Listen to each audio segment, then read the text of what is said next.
Hey everybody, sorry again it took so long to post another video. It seems like the older Mr. Man gets, the harder it is to find time to post and record and do other things. So one video a week is probably about what this is going to look like. So today I wanted to talk about triggers when it comes to anxiety. Everybody has different triggers. Just depends on the person, what their fears are, where their insecurities lie. It's just different for everybody. I know for me, in my experience, most of my panic attacks are triggered by something environmental or physical. However, it does happen occasionally that one just comes out of the blue for no reason. And those ones are kind of difficult to understand. But for the most part, they will be triggered by something. If you don't already know what your triggers are, it might be challenging for you to figure out what those are. Some people have a lot, some people have just a few. I would encourage you to, be patient with yourself. It does take time, especially if you have a lot of triggers. I know for me, some of my triggers were plainly obvious. I'd get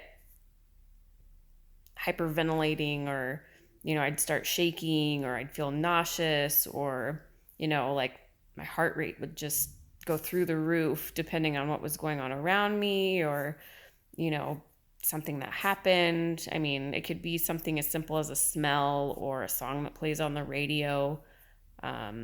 It's really crazy to think about all the things that could trigger someone, and you don't really think about it unless, I don't know, I guess you deal with it on a daily basis. I know for me, I had a lot of triggers, some more severe than others. And I don't know, there's different ways to find them. Definitely working with a therapist or a counselor is very helpful. They'll walk you through things and conversations and try and help you pinpoint what your triggers are. Another way to figure out what your triggers are is to keep kind of a daily journal.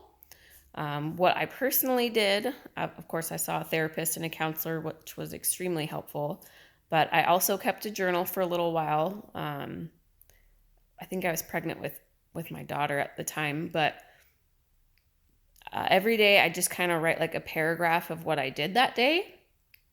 And then, like off to the side or at the top of that paragraph, I would use a scale of 1 through 5. 1 being, my anxiety really wasn't that bad that day. And then a 5 being I ended up having a panic attack that day. And, you do that for a while, however long you want or you feel is necessary. And, you can look back through your journal entries and see, okay, what days was I more anxious? What happened on those days? And sometimes you'll kind of find a pattern.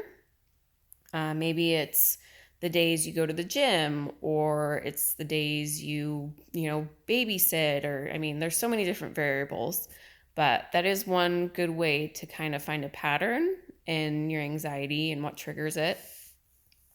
I know for me, I had so many triggers. It was unbelievable, but with time and with therapy and just a lot of different techniques and tips and tricks that I've learned over the years, it is possible to get over those triggers or kind of move on from those triggers.